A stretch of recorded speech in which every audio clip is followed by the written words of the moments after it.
Alors pour ce premier exercice sur les fractions, on va travailler sur la simplification. Alors simplifier une fraction, c'est simplement trouver une fraction qui est égale à la première, mais avec un numérateur et un dénominateur plus petit, plus simple. Alors pour cela, on va utiliser une propriété maintenant bien connue qui nous dit qu'un quotient ne change pas si on multiplie ou si l'on divise son numérateur et son dénominateur par un même nombre non nul. Alors très souvent dans les exercices qui sont donnés, on va te demander de rendre une fraction irréductible. Qu'est-ce que ça veut dire rendre une fraction irréductible? Ça veut dire écrire la fraction la plus simple possible, c'est-à-dire obtenir une fraction avec un numérateur et un dénominateur qui n'ont plus d'autres diviseurs communs que 1. Alors, on va faire un petit exemple avant de passer aux exercices. Avec la fraction 105 sur 45, alors il n'y a pas de secret en fait pour savoir simplifier des fractions. On a besoin au moins de connaître deux choses, au moins connaître ces tables de multiplication et avoir en tête les critères de divisibilité. Alors les critères par 2, par 4, par 5, par 10, par 3 et par 9. Voilà, on verra que lorsqu'on a parfois des nombres qui sont en dehors de des résultats qui sont en dehors des tables de multiplication qu'on connaît, ben, ces critères vont pouvoir nous aider à trouver des diviseurs communs au numérateur et au dénominateur. Alors si on prend par exemple 105 sur 45, bon, effectivement 45 c'est un résultat qu'on connaît parce qu'on rencontre dans la table de 5 et de 9, de 15 aussi éventuellement, 3 fois 15 minutes. 105 c'est peut-être moins parlant pour la plupart d'entre vous. Alors c'est là où il faut être malin quand on doit simplifier une fraction et pas rester bloqué. C'est simplement toujours se dire qu'est-ce que je connais, qu'est-ce que je remarque, qu'est-ce que j'observe. Et quand j'ai 105 sur 45, j'ai deux nombres entiers dont le chiffre des unités est 5. Et ça, depuis bien longtemps, tu as appris qu'un nombre entier dont le chiffre des unités est 5 est dans la table de 5. Donc là, j'ai deux nombres qui sont dans la table de 5. Donc je peux écrire quoi? Que 105 c'est 5 fois 21 et que 45 c'est 5 fois 9. Alors j'aurais pu écrire aussi que 105 sur 45 c'est 105 divisé par 5 et 45 divisé par 5. Ah, c'est une notation qui est largement valable, etc. Moi, je préfère décomposer le numérateur et le dénominateur en produit. Ah, je trouve que c'est beaucoup plus parlant. Je pose 105, c'est quoi? C'est 5 fois 21. 45, c'est 5 fois 9. Alors attention, je barre les 5, simplement pour me rappeler que j'ai simplifié par 5. Je barre pas les 5 pour les faire disparaître et dire que ça fait 0. Ah, attention. Là, à la place de mes 5, en fait, tout simplement, je pourrais mettre un petit 1. Parce que j'ai divisé chaque fois par 5. Alors 5 divisé par 5, ça fait 1. Donc 1 en haut, en bas à la place. Donc si je simplifie par 5 la fraction 105 45e, il me reste quoi? J'ai qu'à lire 21 neuvième. Donc maintenant, j'ai 21 neuvième. Est-ce que c'est une fraction irréductible ou pas?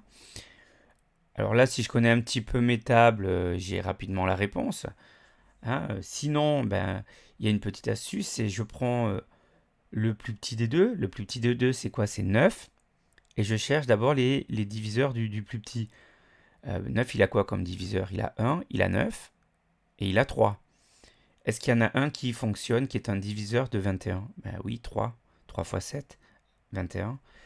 Donc on va simplifier 21 neuvième par 3. 3 fois 7 sur 3 fois 3.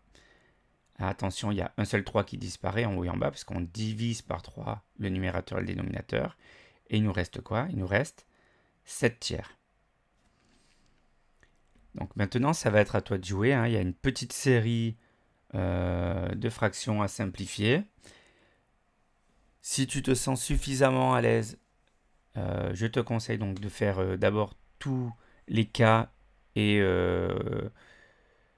après avoir mis la vidéo sur pause et de te corriger ensuite.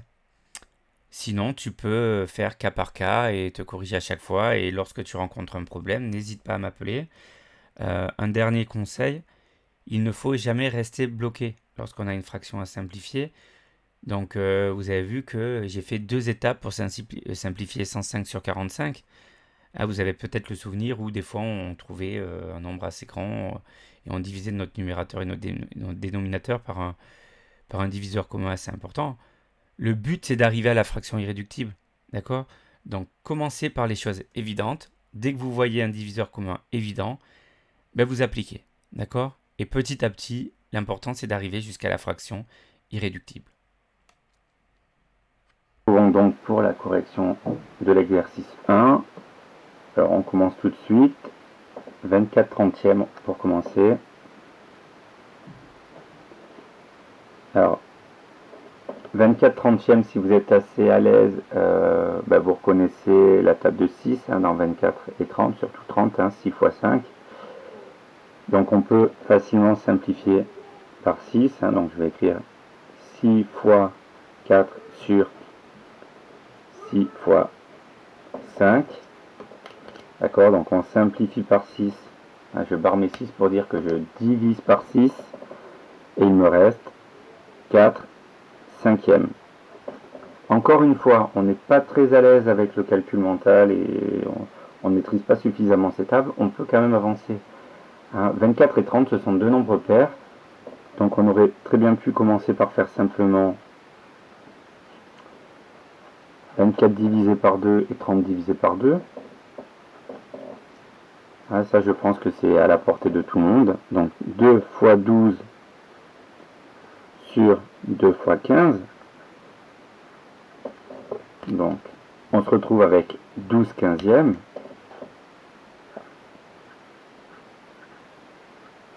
À la différence de tout à l'heure, quand on est à 12 quinzièmes, on n'a pas terminé. D'accord?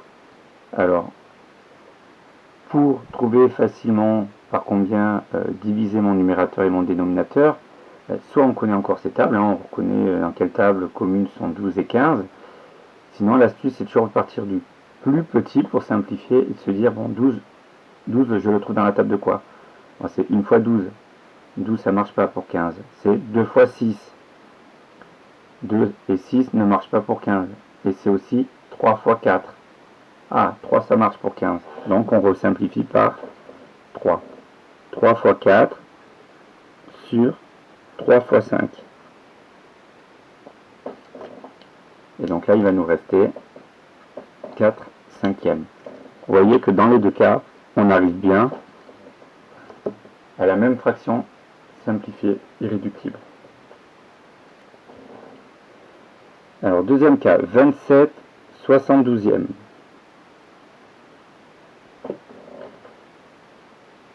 Alors là, bon, toujours pareil, connaître ces tables, ou regardez le plus petit des deux. Le plus petit des deux, c'est le numérateur, c'est 27. 27, dans quelle table je le trouve? Alors, oui, il faut que je connaisse mes tables. 3 fois 9. Alors, est-ce qu'il y en a un des deux qui fonctionne, ou les deux pour 72? Tiens, 72, je sais que c'est 9 fois 8. Alors, j'écris 9 fois 3 sur 9 fois 8. Je simplifie par 9. Et il me reste 3 huitièmes. D'accord? Alors, ceux qui n'avaient pas pensé à vérifier le 9 et qui se sont dit 27 c'est 3 fois 3, donc je vais regarder si 72 est dans la table de 3, qui ont fait par exemple 7 plus 2 égale à 9 avec les critères de divisibilité et qui se sont dit 72 est dans la table de 3 et commencez par simplifier par 3. D'accord? Il a fallu que vous recommenciez une deuxième fois. Vous êtes retrouvé avec 9 24e. Et 9 et 24, ils sont encore une fois dans la table de 3. Donc vous recommencez et vous tombez bien sur 3 huitièmes.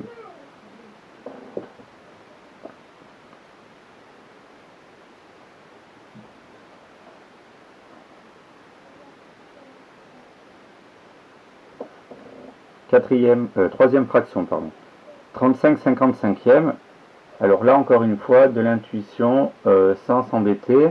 Je vois 35 et 55, on peut tout simplement commencer par simplifier par 5. Après, on verra s'il y a autre chose à faire. Mais déjà, en simplifiant par 5, on sait qu'on va bien simplifier nos deux nombres. 35, c'est quoi? C'est 5 fois 7. 55, c'est 5 fois 11. Alors, je simplifie par 5. Je rappelle encore une fois que quand je barre, ça ne fait pas 0, c'est je divise par 5. Et il me reste 7 onzièmes.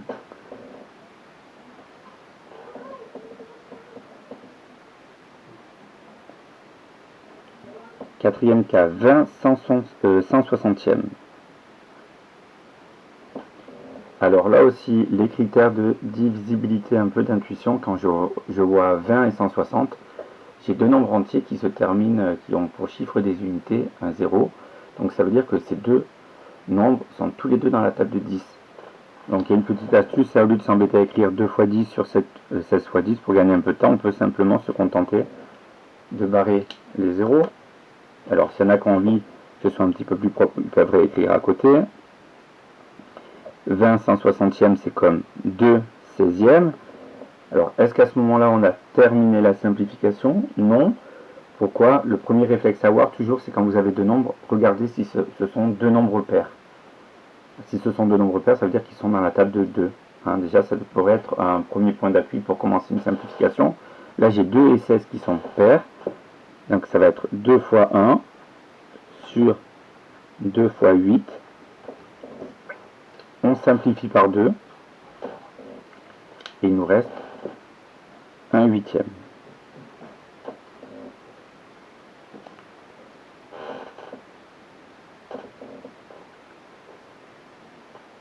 Alors, ce cinquième cas, moins 18 sur 160.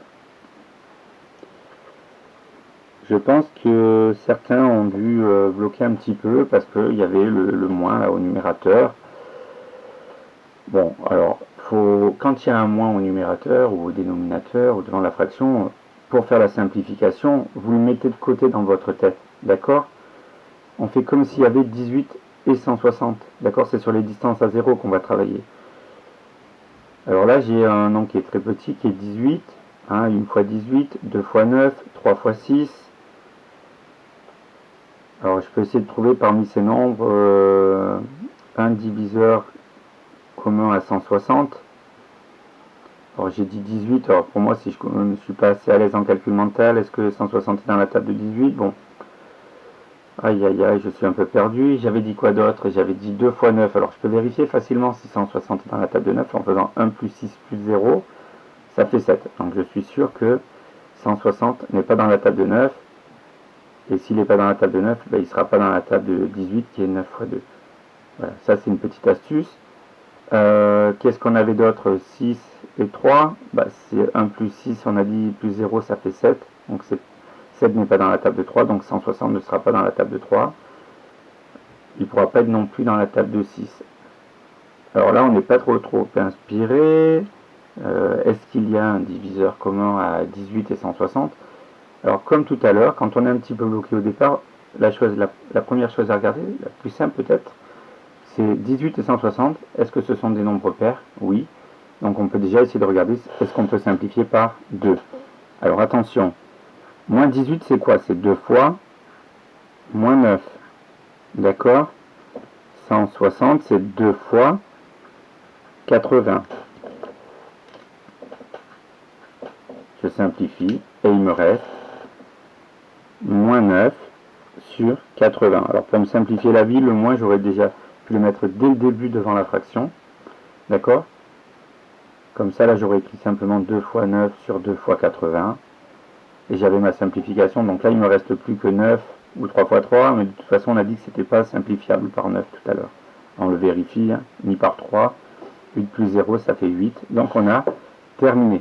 Donc vous voyez, des fois, on peut avoir des nombres qui font un petit peu peur au départ, mais il n'y a pas une grande simplification à effectuer.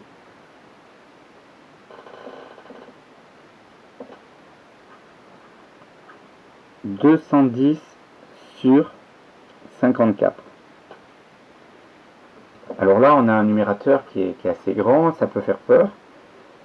On a un dénominateur qui, par contre, est 54. Alors si on connaît un petit peu ces tables, on reconnaît 6 fois 9 pour 54. Alors, le but c'est de tester est-ce que 210 il peut être dans la table de 6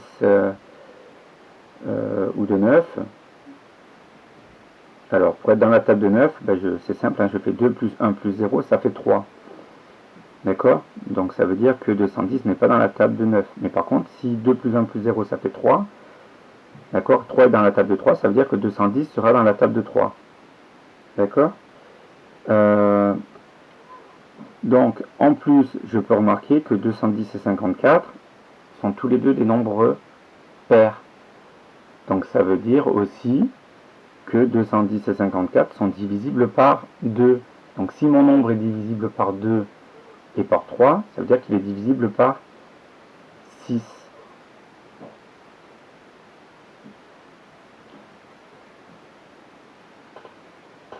Donc on y va. Alors, soit on fait la division par 6 dès le début, soit on procède étape par étape tranquillement comme on l'a vu. Donc si vous avez peur de vous tromper à vouloir aller trop vite, ben regardez, on peut faire simplement. On a vu la table de 2. 2 fois combien?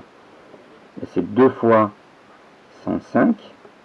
Et là, c'est 2 fois 27. Donc il nous reste 105 sur 27.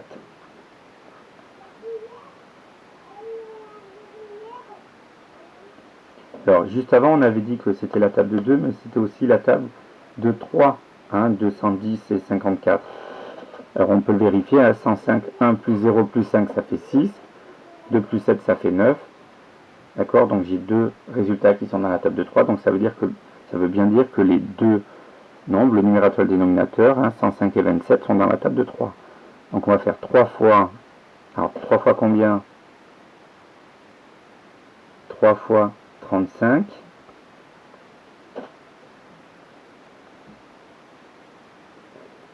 Sur 3 fois 9. Et là, il nous reste 35 neuvièmes. Et on peut facilement vérifier que 35 neuvièmes, c'est une fraction irréductible. On prend le plus petit, 9, il est que dans la table de 9 et de 3. D'accord? 3 plus 5, ça fait 8. D'accord? Donc 8, c'est ni dans la table de 9, ni dans la table de 3. Donc on a terminé.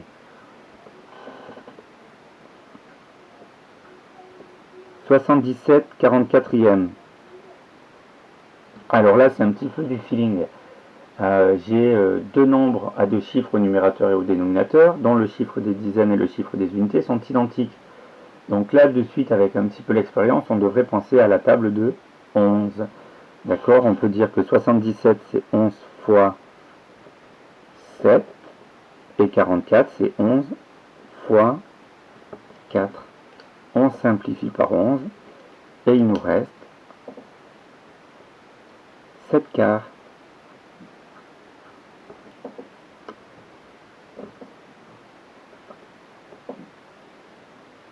Alors, l'expression précédente, l'expression suivante qui est donnée, on vous donne 6 fois 5 fois 7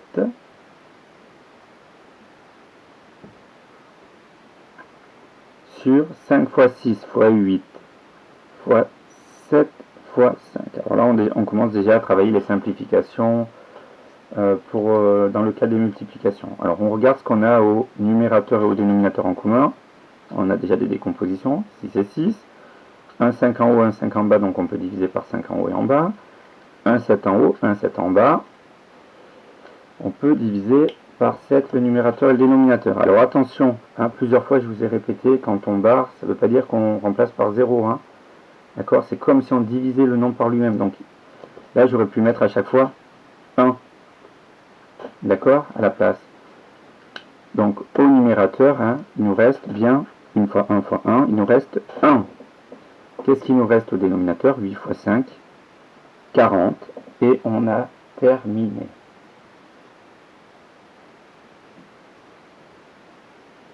Alors un dernier cas. Pour la page, il nous en reste 3 à voir. 25 fois 63 sur 36 fois 15. Alors là, encore une fois, on travaille un petit peu en amont pour le travail futur sur les multiplications, pour les révisions sur les multiplications. Donc vous avez 25 fois 63 sur 36 fois 15. Alors là, si si on respectait les règles de priorité, on calculerait ce qu'il y a au numérateur et au dénominateur. Donc, bon, en plus, si on n'a pas de calculatrice, on va s'offrir pour faire la multiplication. Et après, on va devoir simplifier. Alors, on n'est pas couché. Alors là, quand c'est comme ça, quand vous avez des calculs de ce type-là, il faut être un petit peu astucieux. Il y a un réflexe à avoir, c'est chercher à simplifier avant de multiplier. Donc pour ça, vous allez regarder les nombres que vous avez au numérateur et au dénominateur et essayer de voir s'ils n'ont pas des diviseurs communs. Alors l'astuce peut-être c'est toujours de partir avec les plus simples. 15, c'est 15 fois 1. J'ai pas l'impression d'avoir au numérateur des nombres qui sont dans la table de 15, mais c'est aussi 3 fois 5. D'accord? Et je vois qu'ici j'ai 25 aussi, donc qui est dans la table de 5. Donc je peux écrire que j'ai 5 fois 5, je remplace 25 par 5 fois 5. Et 15 par 5 fois 3. Alors je regarde ensuite, ici il me reste 36 et 63. Alors 36, si je connais un petit peu mes tables, je pense à 6 fois 6. 63, ça ne me rappelle pas la table de 6. Alors qu'est-ce que ça peut être d'autre 36? C'est là qui ne connaissent pas parfaitement leur table de 9. Alors ils peuvent vérifier que 3 plus 6 ça fait 9. Donc 36 il est dans la table de 9. Tout comme 63. Hein. 6 plus 3 ça fait 9. D'accord? Donc on peut écrire aussi 9 fois 7 sur 9 fois 4. Alors il y en a peut-être qui ont simplement vu ici la table de 3 au lieu de la table de 9. Ben, c'est déjà très bien. Ça veut dire que vous allez pouvoir déjà bien simplifier votre expression et celle que vous allez obtenir, le résultat que vous allez obtenir, ben, vous pourrez déjà travailler beaucoup plus facilement dessus et ensuite simplifier. Donc là on regarde, on a un 5 en haut, un 5 en bas. Attention, c'est pas parce qu'il y a un deuxième 5 ici que je le barre aussi. Hein. Si je divise le numérateur et le dénominateur par 5, il n'y en a qu'un seul qui disparaît. Donc je barre un 5 en haut, un 5 en bas. Un 9 en haut, un 9 en bas. Il me reste quoi? 5 fois 7 sur 4 fois 3. D'accord? Alors, le petit réflexe à avoir, hein, surtout pour ceux qui avaient choisi que 3 et pas 9 ici, c'est de regarder, est-ce que j'ai encore des nombres qui ont un diviseur commun? Ici, il me reste 5, c'est 1 fois 5. J'ai pas d'autres nombres qui sont dans la table de 5 en dessous. Là, j'ai 7. Est-ce qu'il y a d'autres nombres qui sont dans la table de 7? Non.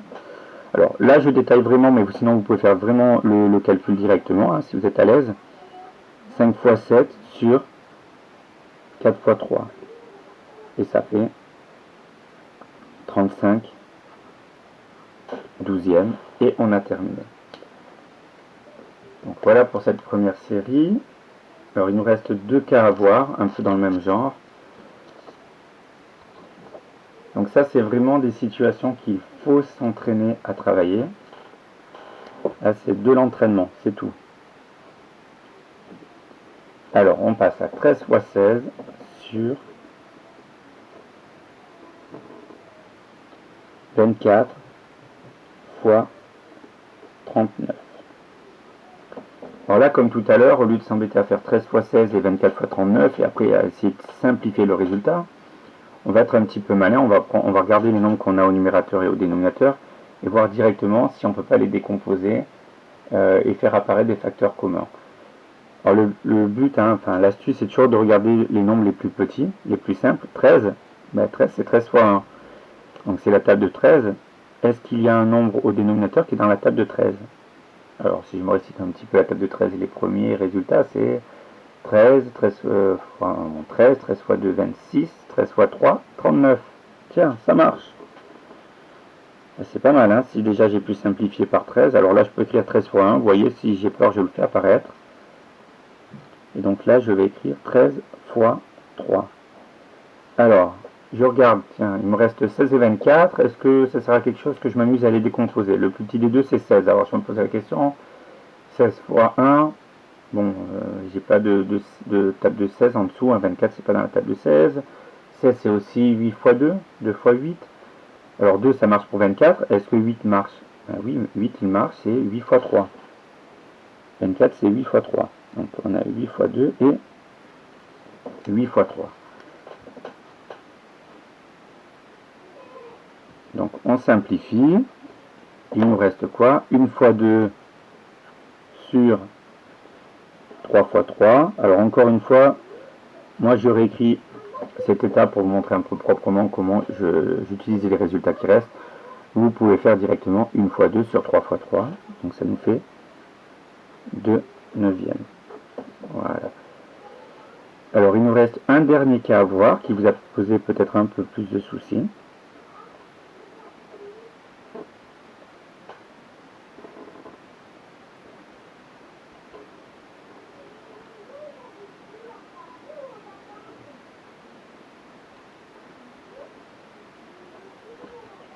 Alors là, vous voyez que sur les 4 facteurs qui sont présents dans cette expression, il y en a 3 de négatifs.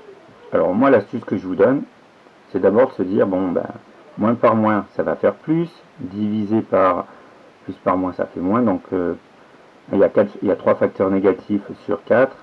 Les règles des signes pour la multiplication et la division, vous savez qu'elles se confondent, donc on compte combien on a de moins, c'est impair, 3, hein, donc le résultat, on sait qu'il sera négatif. Donc, n'hésitez pas, voilà, vous savez que le résultat sera négatif, vous mettez un seul mot au départ, et maintenant, on s'intéresse aux distances à 0. On a 49, on a 18, on a 126 et on a 121. Pourquoi 121? On a simplement 21, pardon. Je ne sais pas si c'est bien visible. Vous voyez, pas très beau mon 21, mais voilà. Vous avez la feuille devant vous, vous savez que c'est 21. Donc ça sera un petit peu plus simple, donc si vous voulez regarder, hein, pour que ça soit plus clair, je réécris. Donc c'est comme si on avait moins 49 fois 18 sur 126 fois 21. Alors là, je regarde. On part toujours des plus petits, hein, je vous ai dit, c'est peut-être plus simple. Donc là, j'ai 21. 21, table de 21. Est-ce que au numérateur, j'ai des nombres qui sont dans la table de 21? Non. Je sais aussi que 21, c'est 3 fois 7. 3 fois 7, et quand je regarde un peu le numérateur, ben, je reconnais aussi 49, qui est le carré de 7. Donc déjà, je sais que je vais pouvoir utiliser 7 comme diviseur commun.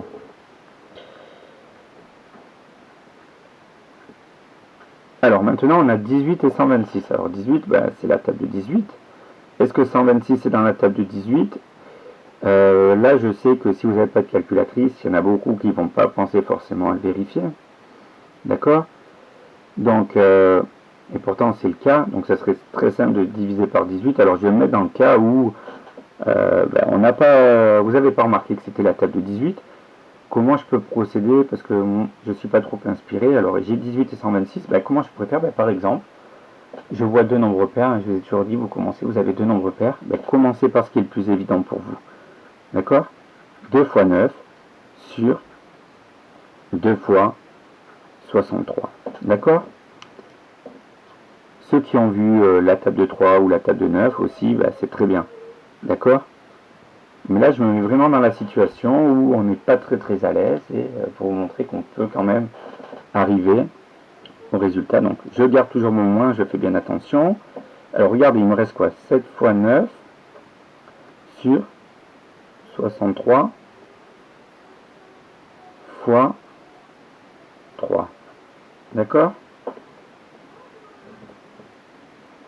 Alors là, on peut se dire, est-ce que je fais le calcul et est-ce que je fais 7 fois 9, est-ce que je fais 63 fois 3 et je simplifie après?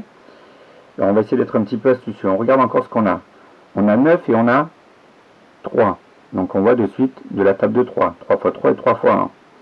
Il me reste 7 et 63 dans mes calculs. Si je me souviens bien, 63 il est dans la table de 7.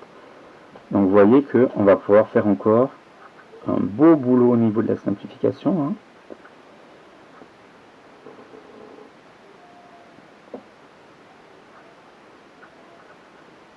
Alors il y en a qui sont certainement allés plus vite, qui ont trouvé directement un résultat beaucoup plus simple.